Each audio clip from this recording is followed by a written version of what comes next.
told you before, we getting plugged in. We plugging the world in with this hot shit. I mean, what? Chicks entertaining. Shit's hot. Shit's shut up.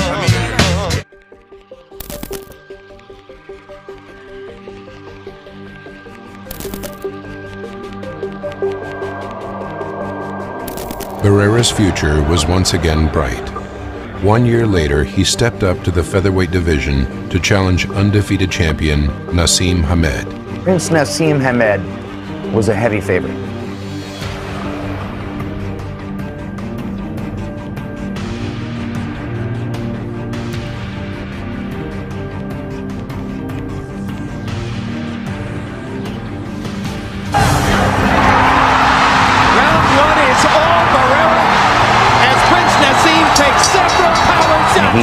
He dismantled Prince Naseem Hamed round by round, took his career apart in front of all of us. Big left hand by Barrera inside, stuns Prince Naseem.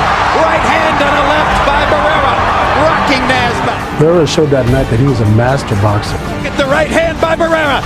He wants to close the show with authority. He turned Naz around and took his head and banged him into the ring post. The crowd roared with appreciation, and Barrera had now risen to a new level.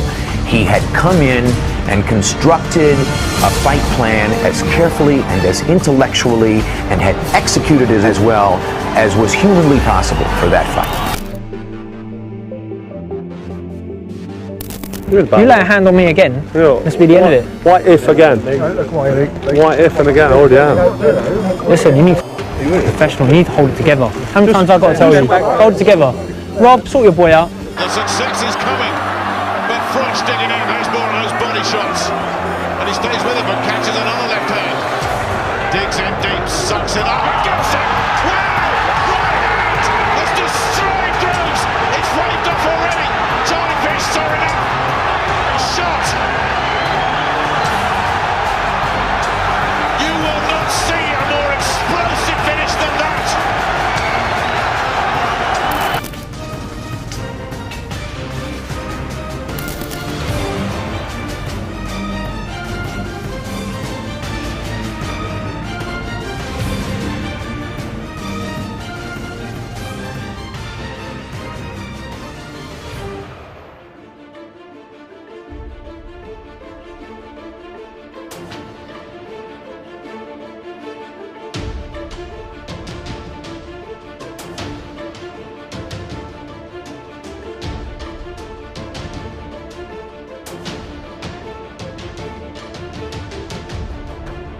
Present tonight a historic night of boxing.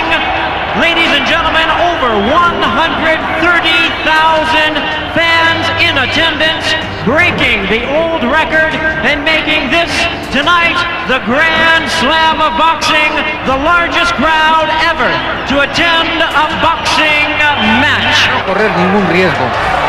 Metió la mano derecha y está cayendo Hogan. De las espaldas a la propia esquina de Julio César Chávez y esto se acabó. Tyson and Spinks are expected to generate close to $70 million. After taxes and expenses, $40 million will be the remaining gross to be divided between the Tyson and Spinks camps, and then the fight and closed-circuit promoters. Here's where that $40 million comes from.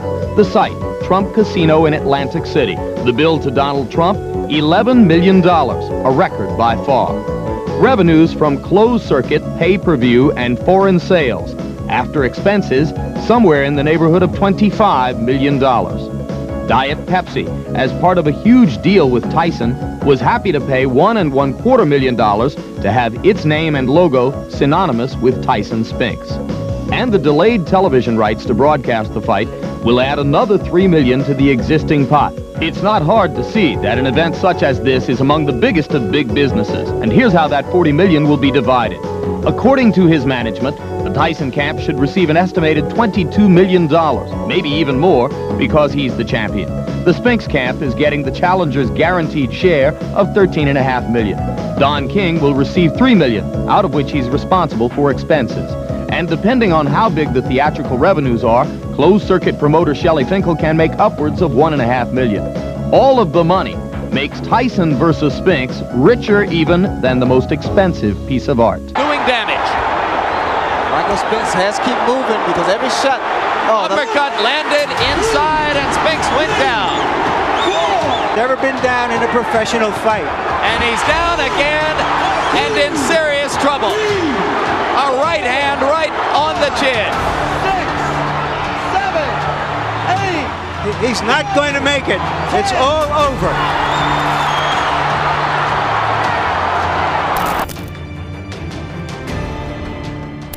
Cus D'Amato, who was Floyd Patterson's trainer-manager, he knew that Floyd Patterson probably didn't have a chance in hell of beating Sonny Liston. They didn't want me to fight him either because there was a good chance of him winning the fight. And I guess if he should win the fight, he would represent the black race. I just felt that here's a man who's had a very similar life to mine, and I felt that he should get a chance, so I overrode my manager and I gave him a shot. I think he's proved himself as far as being the #1 contender is concerned. I personally think that he has every right to fight for the championship despite his unfortunate background. Cus D'Amato had no choice. He had to make the fight. So they fought September 25th, 1962 in Chicago. And then smacks a left hand to the side of the head of Patterson, and Patterson's in trouble, and the left hook smacks him down. 4, 5, 6, 7, 8, 9, 10. He is out.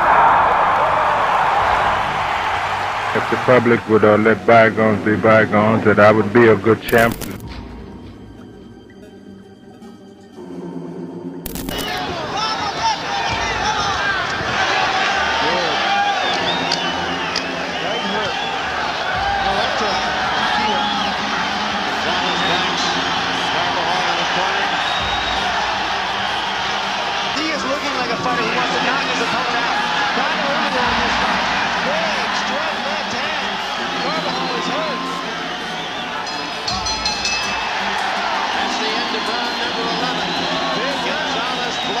Certainly not unbowed over to his corner. These two have been at each other in the last 3 or 4 rounds toe-to-toe.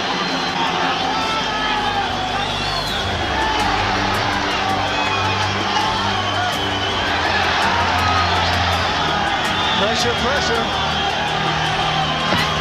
Roberto Gonzalez trying to pull it out, trying to steal his final round.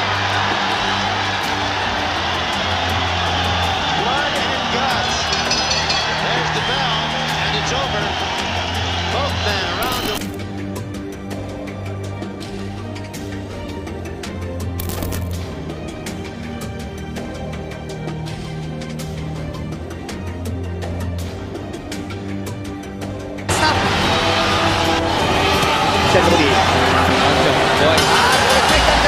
内藤が判定で大輝を下し初防衛を果たす。そしてこれが亀田家にとって屈辱のプロ初黒星となった。さらに亀田サイドは試合中の反則行為により厳重処罰を受けることとなる。続きまして内藤選手にあんなことになって申し訳なかったと思ってます。すいませんでした。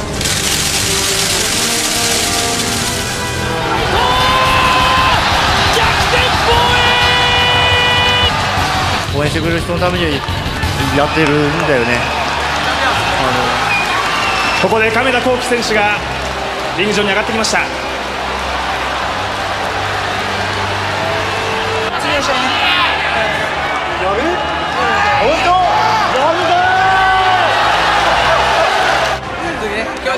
内藤と光輝初のツーショット。これでビッグマッチ実現への期待が一気に高まった。内藤大輔という選手はな、避けて通れん道やからな。やっぱり大輝がやられてるから、気持ちがな、違うよ。いや、敵討ちでしょ、やるとしたら、完全に。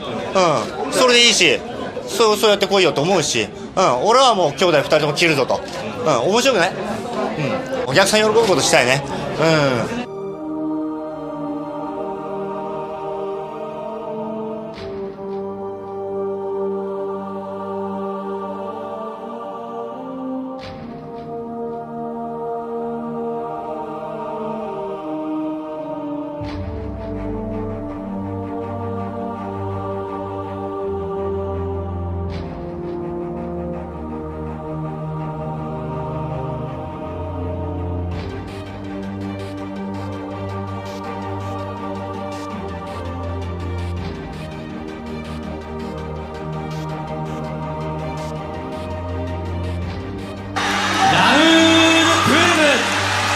これ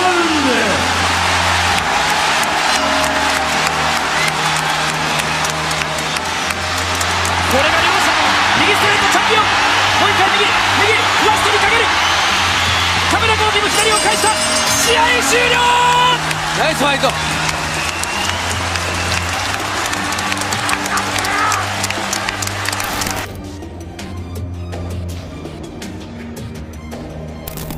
It's now July 1st, just 3 days until Jeffries and Johnson enter the ring.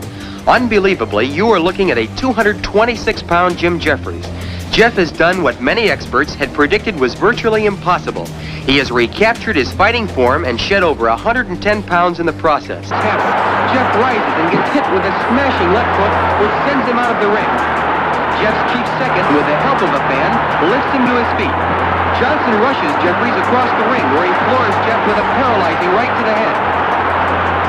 Rickard steps between the two fighters as Sam Berger, in dark vest and hat, rushes in and stops the fight to save Jeffries from further punishment. This startling conclusion puts an end to the most dramatic heavyweight championship fight in the last 75 years. James J. Jeffries suffers the first and only defeat of his entire professional career. De La Hoya signed to unify the titles with Felix Trinidad. Suddenly, 1999 was looking like the early 1980s, when the welterweight division was at boxing's forefront. The De La Hoya fight was not only a big fight for Trinidad, it was looked over here in Puerto Rico as one of the biggest things ever. People thought it was a do-or-die situation for Trinidad. De La Hoya versus Trinidad grabbed the public's attention. But the historic rivalry between Puerto Rico and Mexico triggered raw nationalistic emotions. Puerto Rico and Mexico go at it in every sport. And when you take it to boxing, you're talking about just one-on-one, one country on one side, one country on the other, and just two men in the ring. I think in a way the real head-to-head came in De La Hoya Trinidad. You had Puerto Rico and their favorite child, and you had Mexico with a fighter that they had adopted. They had never felt that Oscar De La Hoya was one of them, but they're going to borrow him for this one. The tremendous hype of the fight was realized the day before at the weigh-in. They came up with the idea that this fight was so big, we should do it in the arena. The weigh-in for this fight was something special. This felt like a World Cup final between Mexico and Puerto Rico. When Oscar came out, you saw one of those moments that you see once in a while in boxing. I couldn't make the weight anymore. And I was so concerned that I took everything off. And the arena just went crazy because apparently my trainer, I told him, keep the damn towel up. And he apparently brought it down, and everybody went crazy. I said, what's going on? I look down and I'm like exposed to the world. Oscar De La Hoya, 147 pounds! Somebody forgot to tell Trinidad's fans there was a controversy. The following morning, all of Puerto Rico welcomed him home. People everywhere, flags everywhere, music, dancing. It was a great party. I mean, people did not go to work. The government gave the day off to people just to be able to say hi to Tito. I went on stage and said hello to all my people. They were chanting and cheering. It was a beautiful moment, an experience I will never forget. And like I said that day, we beat Oscar De La Hoya, and the Golden Boy is no more. The fight exceeded the hype in one important way. The 1.4 million buys on pay-per-view made it the richest non-heavyweight event ever. 11th round, Marvin drops Mugabe. And Mugabe sat up like, the hell with this. You know, I'm not getting up. You know, I can't beat the man. And when the ref said 10, Ray stood up, he looked at me and said, I can beat him, I'm gonna fight him. People ask me, so you coming back? I said, no, I'm not coming back. But if Marvin Hagler called me, I'd consider something like that. Wait about it. I'm not saying, no, JB, listen, we're talking here. I'm not saying I'm coming back. I said, if he should call me, it's something I could really consider. I was home watching TV. They said Sugar Ray Leonard will be fighting Marvin Hagler. I said, what? You may or may not have heard that Mr. Leonard to my left has said that he will come out of retirement to fight Marvin Hagler if Marvin Hagler will fight him.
Frazier whoops me, Angelo, he will be the champion of the whole world. I will call him. I will recognize him. But first, he must whip Muhammad Ali. And do not worry, because Joe Frazier is not the champ, and time will soon tell. And I'm just so thankful to have the opportunity to get in the ring. No pencils, no pens, no boxing authorities, just me and smoking Joe Frazier. See, you don't have that ring. That's it. No. Okay. You got time. All right, Lance. I predict that when I meet Joe Frazier, this will be like a good amateur fighting a real professional. This will be like a kid out of the Olympics meeting the fastest heavyweight champion that ever lived. This will be no contest. I just whooped You're not fighting Glory, you're not fighting Oscar Bonavena, you're not fighting Sonny Liston, you fighting Joe Frazier. Everybody knows that's not the point. That's the point. Joe, what's your prediction? My prediction, the fight wouldn't go the distance. Oh, won't I'll go the stop distance. it. Stop me. You. How soon? What round? Look, don't let him obligate 1 you. to 10, you be out there. I wouldn't have let you be out there. Will it go the full distance? I don't think the fight will go the distance. In which round, this is from Mexico City TV, in which round are you going to win the fight? I think I'll stop him inside of 10 rounds. Might shock and amaze you, but I'm here to retire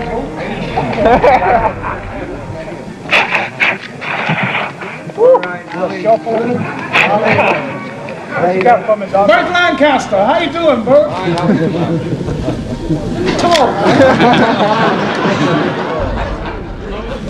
Better not talk. Bring your hands up. Like that? Bring them to the side. I used to hold them like that. Bring it down. Raise your left leg. Left leg. Left leg. And the other one. Now let's see you exercise. I want you to do what I do. Bend down 20 times, touching your toes. You do it 20 times. You said do what you do. I told him to do that 20 times. He said, you do it 20 times. Fast, fast. Come on, let's have some action. Quick. Yes, boss.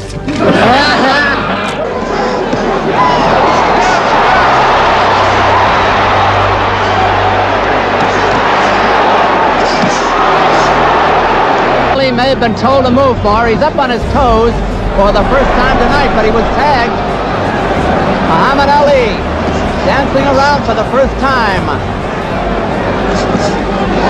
Good 1-2 and a jab. Now Frazier is mimicking Ali. He's just smiling at him.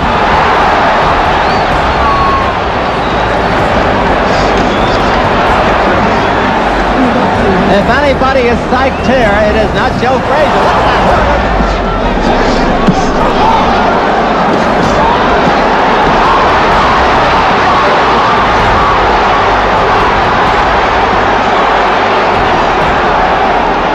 Frazier was hurt. Hurt, Joe. What do you hurt? What do you hurt? That's the best round. That's the best round for Ali, wouldn't you say? Yeah.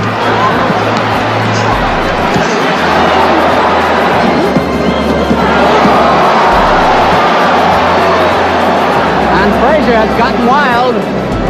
He's lost the good timing he had earlier. Lost the rhythm. That one hurt. So did that. Muhammad Ali staggered. Muhammad Ali was rocked. Then he moved out of the corner, started moving all over on bad legs. Muhammad Ali rocked over the rope. He almost went down.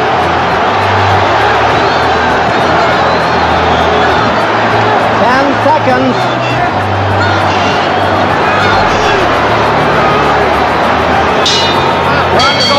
The round is over. The round is over. What a round. I don't know how Muhammad got over the 11th round, to be honest with you. That, to me, he was a superhuman being.